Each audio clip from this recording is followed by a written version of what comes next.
చిన్మయ తేజము ఎందగోరి వాణి విలక్ష్మి పార్వతివి పావనమూర్తివి ప్రస్తుతించు నా మనసమందునం నిలిచి మంగళ వాగ్ధని సాగను సన్మౌని జనాశ్రిత వరద మనన జయవి వీరధర్మజ.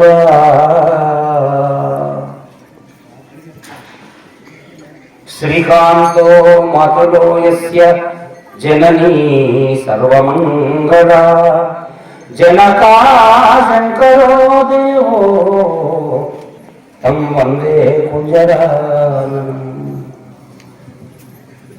జగద్గురు పరమాత్మ కోటిలింగేశ్వర వీరధర్మజ మాత పాదపద్మములకు ప్రణమిలుతూ అదేవిధముగా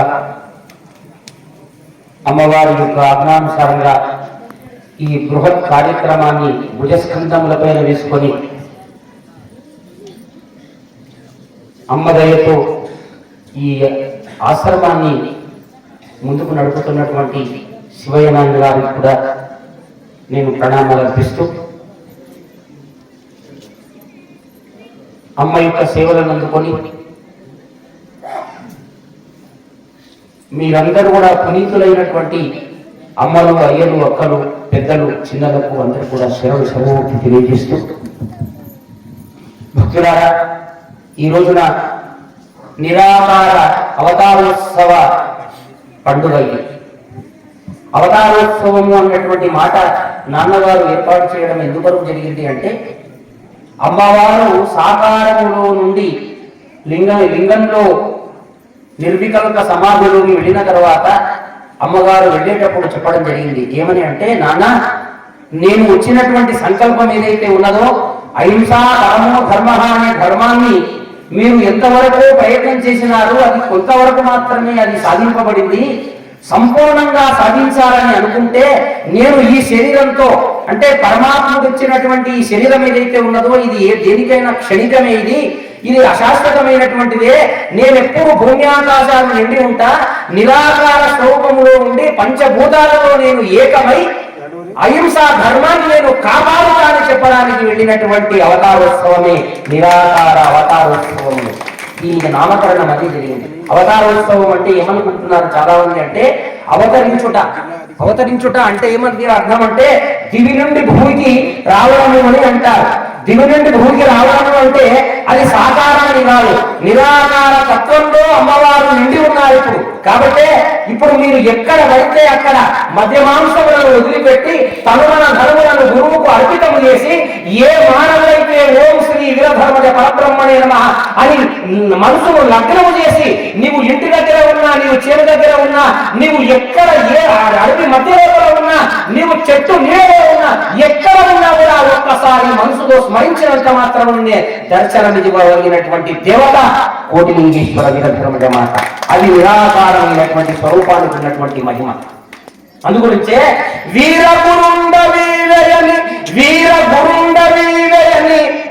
వీరగురుడు అని కార్యక్రమంలో చెప్పడం జరిగింది.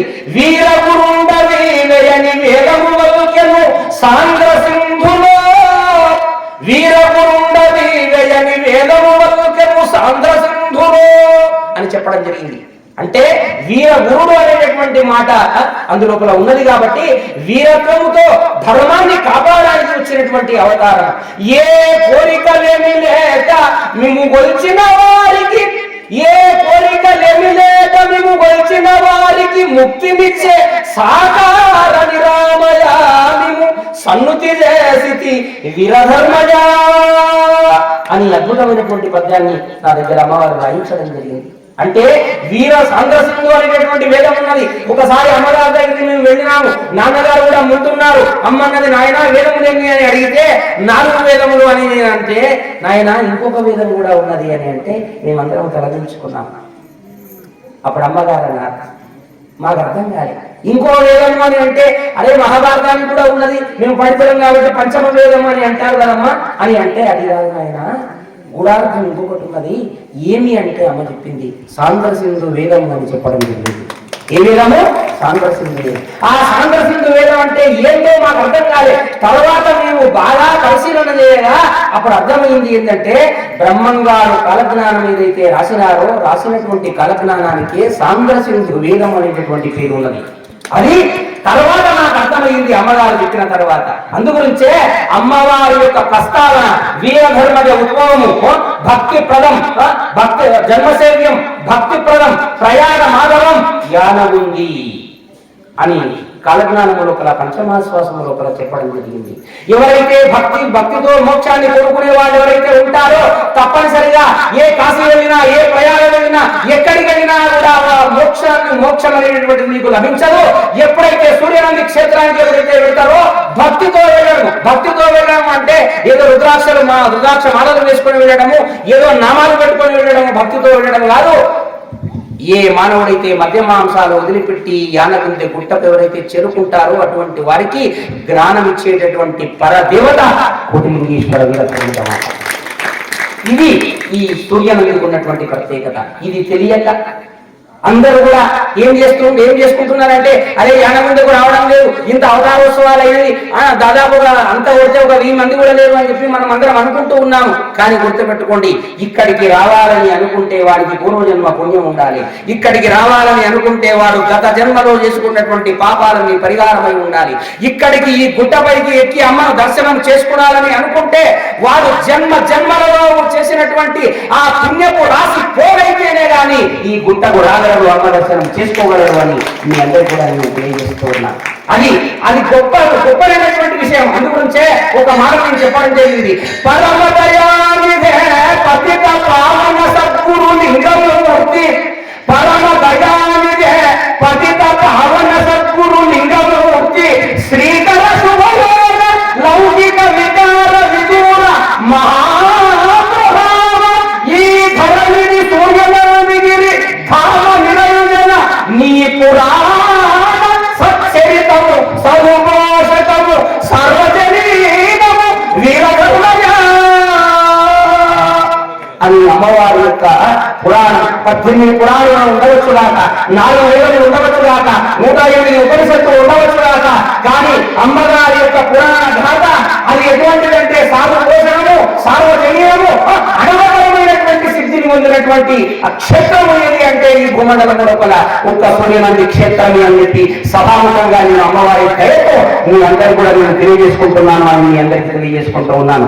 2011 లోపల అమ్మగారు ఈ గుట్టపైకి వచ్చినప్పుడు అప్పుడంతా వివాదాలు ఉన్నాయి. నిజంగా అమ్మగారి యొక్క పండాలం ఏంటంటే, అమ్మగారి ఈ క్షేత్రం అనేటటువంటిది ఒకరికి సంబంధించింది కాదు అని అప్పుడప్పుడు నాన్నగారు శివయ్య నాన్నగారు అంటుంటారు. అయినా మనం పట్టించుకోవడం లేదు. ఇప్పుడు సభాముఖంగా మీకు అందరూ కూడా తెలియజేస్తున్న నాన్నగారి యొక్క ఆజ్ఞానుసారంగా 2011లో అమ్మ సింహాసనంపైకి వచ్చినప్పుడు అమ్మగారు చెప్పినారు, నాయన శివయ్య నాన్నగారు అంటే ఎవరో కాదు నాన్న, ఆనాడు పార్వతీదేవికి గణేశుడు ఎట్లనో, ఆనాడు వీరబ్రహ్మేంద్ర స్వామికి సిద్ధయ్య ఎట్లనో, ఆనాడు రామకృష్ణ పరమహంసకు వివేకానందుడు ఎట్లనో అట్లా కాబట్టి ఆయన చెప్పినట్టు మీరు నడవండి, అదే మీకు రాజమార్గము, అదే మీకు యోగ మార్గము అని చెప్పింది. కానీ ఈ మాట వరకు కూడా మనం గురు మార్గాన్ని మనం అనుసరించలేకపోయినా ఏమనుకుంటున్నాము అని అంటే, అయ్యో కొత్త పేరు కదా వీరధర్మజ అని అంటున్నారు, మాణిక్యేశ్వరి అని మర్చిపోయినారు అంటే అది కాదు నాయన. సాక్షాత్ అమ్మగారే వచ్చి అన్నారు, మామూమే మకా నక్షత్రము ప్రళయ నక్షత్రములో ఉద్భవం అయ్యేది. అంతేకాదు 10 శుద్ధ 15 అంటే తీర్థనామ సంవత్సరము అంటే తీర్థము అంటే క్షేత్రము అంటే తీర్థము అంటే వర్షము అని సంస్కృతంలో ఉన్నది. అంటే వర్షము ఆరంభమైన కాలం ఏ కాలం అంటే ఆషాఢ మాసం. ఎంత నిగూఢంగా ఉన్నది కాలజ్ఞానం. ఆషాఢ మాసం ఆరంభమైన కాళిదాసు చెప్పినాడు.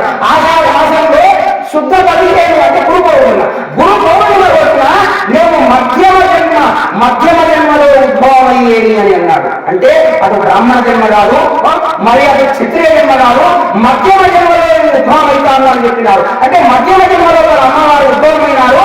అన్ని జాతులను, అన్ని కులాలను, అన్ని వర్ణాలను కూడా మరి కాదనకుండా ఒకే ఒక మతం, అహింసా మతం అని చెప్పి ఈ లోకాన్ని ఉద్ధరించడానికి వచ్చినటువంటి పరదేవతని కోటిలింగేశ్వర వీరబ్రహ్మజ మాత. వీరత్వంలో ధర్మాన్ని కాపాడడానికి వచ్చినటువంటి దేవత ఈనాడు మనం చెప్పగలిగితే అది ఈరోజు అది అర్థం కానటువంటి స్థితి ఉన్నది. కాబట్టి భక్తులారా ఒక్కసారి మీరు బాగా ఆలోచన చేయండి. ఈనాడు అధర్మము తాండవిస్తూ ఉన్నది, అన్యాయం తాండవిస్తూ ఉన్నది. ఈనాడు అందరూ కూడా భగవద్గీత గురించి చెప్తున్నారు, ఈనాడు మహాభారతం గురించి చెప్తున్నారు, రామాయణం గురించి కూడా చెప్తున్నారు. రామాయణం మీకు అర్థం కావాలన్నా, మహాభారతం మీకు అర్థం కావాలని అన్నా అందులో ఉండేటటువంటి మూలమైనటువంటి రహస్యాలు బోధించవ నీకు వంట పట్టాలని అన్నా గురవే శరణ్యం. ఎవరి శరణము? గురవే శరణ్యం. గురవే సర్వలోకానాం విషయే భవలోకినాం నివరే సర్వ విద్యానాం దక్షిణామూర్తయే నమః. అందుగురించి నాన్నగారు ఏమంటారు నాయన అంటే, నాయన ఇదే ప్రయాగ, ఇదే కాశీ, ఇదే తిరుపతి అని భావించుకోండి నాయన. ఒక్క దేవుడే అన్నింటి లోపల నిండి ఉన్నారు నాయన. ఆ దేవుడే ఆ యొక్క గురు వీరధర్మయ్య మాత అని ఏనాడైతే నువ్వు భావించుకుంటావో ఆనాడు నువ్వు కాశీలో ఉంటే అక్కడ లింగానికి వాళ్ళు అమ్మ కనపడకపోతే దాన్ని నడవండి అని చెప్పి నాన్నగారు చెప్పడం జరిగింది. కానీ మొన్న నేను అమ్మగారి ఆజ్ఞ తీసుకొని, నాన్నగారి యొక్క అనుగ్రహం తీసుకొని నేను ప్రయాణం వెళ్తే నిజంగా శుద్ధ ఏకాదశి, బహుళ ఏకాదశి రోజు స్నానం చేస్తే ఒక వింత జరిగింది. అని మీరు వింటే అసలు కనులన్నీ కూడా ఇలా తేలితే దద్దరిల్లిపోతాయి. నాకు చెమటలు వచ్చేది అసలు. నిజంగా శివరాత్రికి నాన్న ఇక్కడ ఉండాలని అన్నారు. నేను ఎప్పుడు వెళ్ళినా 22 తారీఖు వెళ్ళినా 23 తారీఖు ఏంటంటే కోరికనే 1.5-2 రోజులు పడుతుంది. 5 వెళ్ళినాము కాళ్ళు అమ్మ భక్తులు తీసుకెళ్తే అనుకోకుండా ప్రయాణ దర్శనమైంది. స్నానం చేసినాము, కాశీ వెళదామని అనుకున్నాము. కాశీ వెళితే దాదాపు ఎంత ఉన్నదంటే 24 గంటలైతే కానీ కాశీలో స్వామి దర్శనం కాదు, విశ్వేశ్వరుడు దర్శనం కాదు.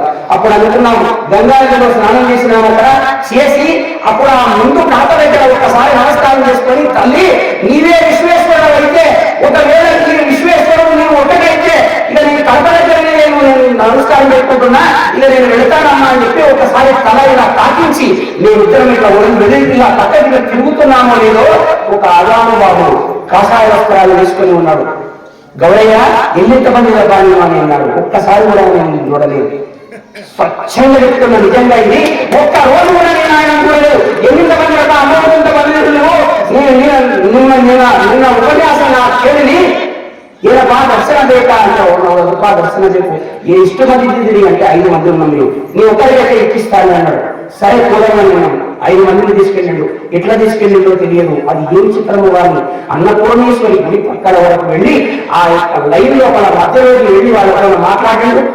తర్వాత చెప్పులు అక్కడ ఇవ్వమని అన్నాడు. మా దగ్గర చెప్పులు లేవు, ఆయన దగ్గర చెప్పులు ఉన్నాయి.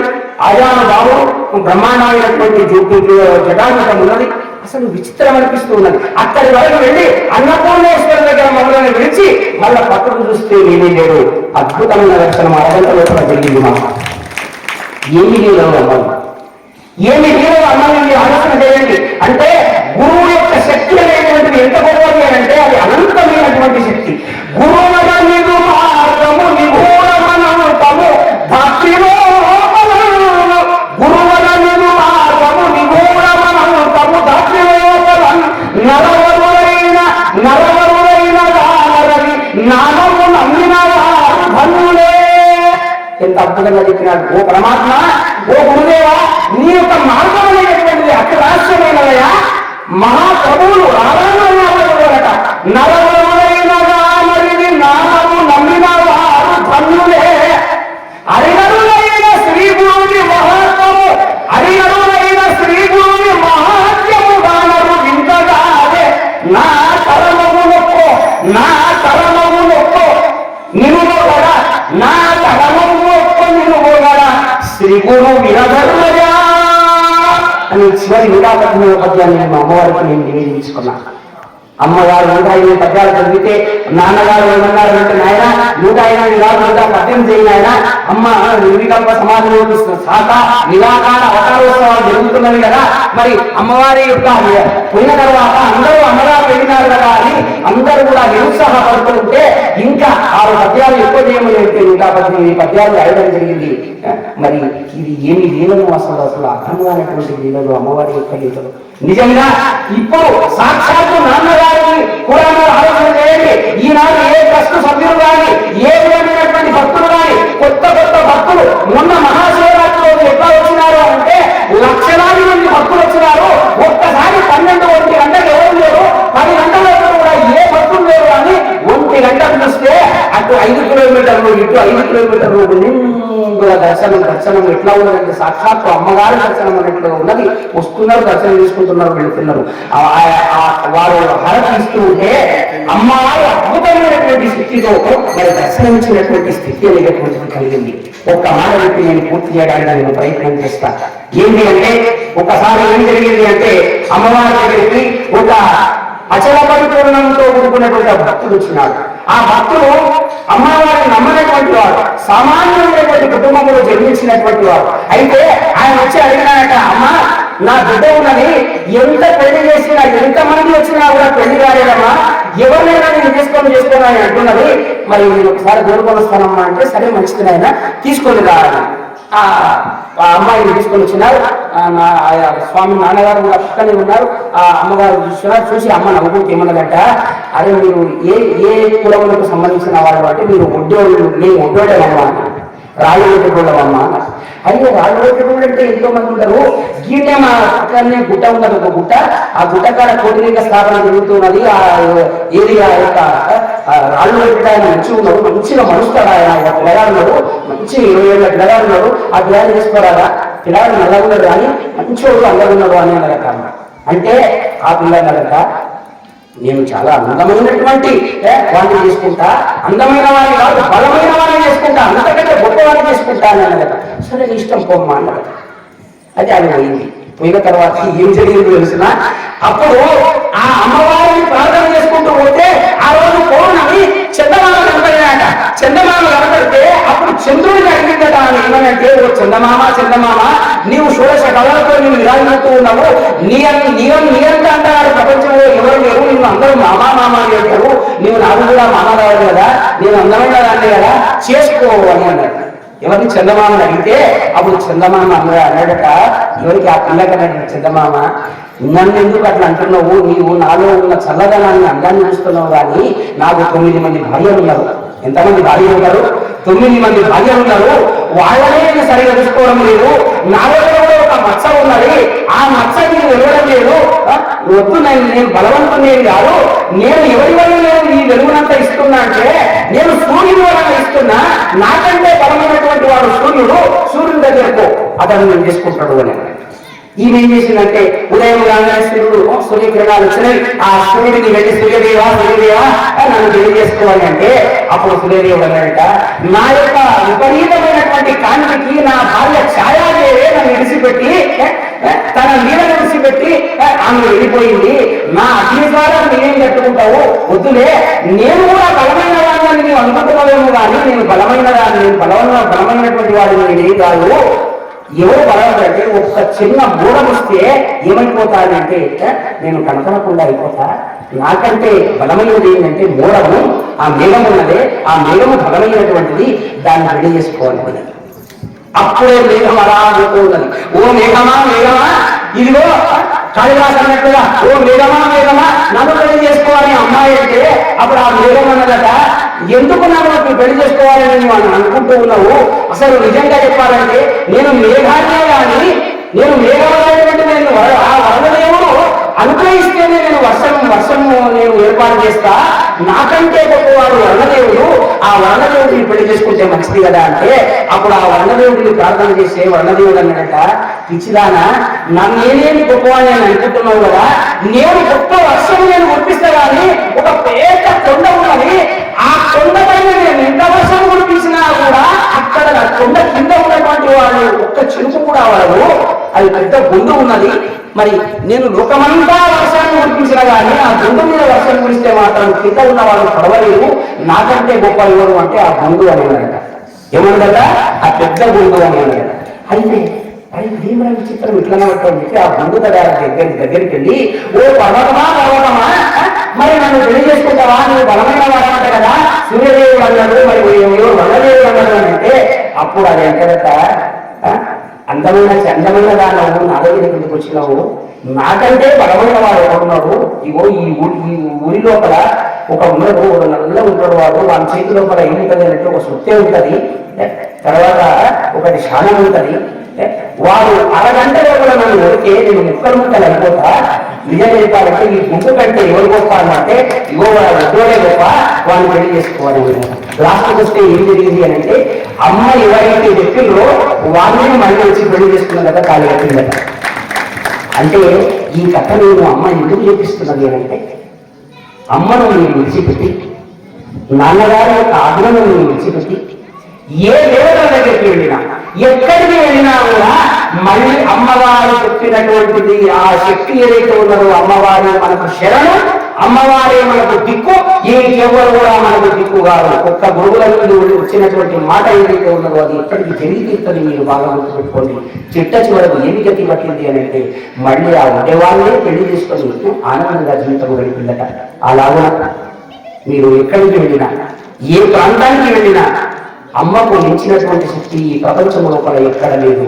అందుగురించే వచ్చినాడు నాన్నగారు అంటే ఇన్ని సంవత్సరాల వరకు కూడా ఎక్కడ వెళ్ళలే, ఎక్కడికి వెళ్ళదు, ఏ క్షేత్రానికి వెళ్ళలే, ఎక్కడికి వెళ్ళినాడో ఇక్కడనే ప్రాయంగా, ఇక్కడనే అన్ని అని అనుకొని సర్వాన్ని ఇక్కడ చూసుకొని ఆ కృష్ణుని కూడా అమ్మ మీరు చెప్పిన కూడా శరణార్థి అని అనగలిగి ఉండాలి, శరణై ఉండాలి అందరికీ కూడా.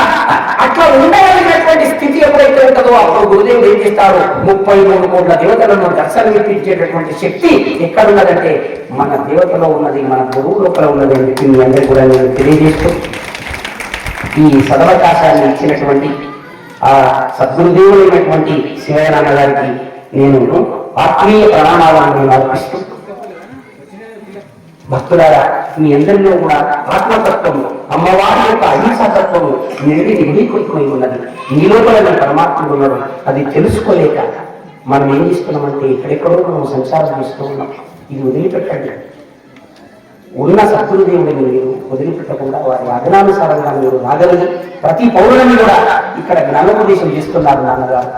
ప్రతి పౌర్ణానికి ఎంతో మంది వస్తున్నారు. చూడండి, సాధారణమైనటువంటి మామూలు పేద భక్తులు కాదు. వీళ్ళు ఎటువంటి భక్తులు వేసినా ఆనాడు మార్కండేయుడు ఎట్లనో, ఆనాడు ప్రహ్లాదుడు ఎట్లనో, ఆనాడు ఆ యొక్క భక్త ధ్రువుడు ఎట్లనో అటువంటి వాళ్ళు కూటికి లేకపోయినా, గుడ్డకు లేకపోయినా మధ్య మాంసములను వదిలిపెట్టి సిద్ధార్థుల నుండి వాళ్ళు పాదయాత్ర చేసి ఇక్కడికి వచ్చినారు అంటే సాక్షాత్తు అమ్మ యొక్క శక్తి ఎంత ఉంటుందో ఆలోచన చేయండి. కాబట్టి అమ్మ యొక్క శక్తి అటువంటి వాళ్ళపైన ప్రసరిస్తుంది. గుర్తుపెట్టుకోండి. 3 జ్ఞానిగా మార్చే ముచ్చటైన పాదము, 3 జ్ఞానిగా మార్చే ముచ్చటైన పాదము, లోకిని త్యాగిని చేసే లోకమాత పాదము, తానే వెలసిన దివ్యమైన పాదము, తానే వెలసిన దివ్యమైన పాదము, అమ్మా నీ పాదము ఆనంద విజయము, అమ్మా అమ్మా అమ్మా. లోకమంతా కూడా నిండి ఉన్నదయా, లోకాన్ని అంటకుండా ఉన్నదయా, ఆ సంగతి మీకు అర్థం కావడం లేదు.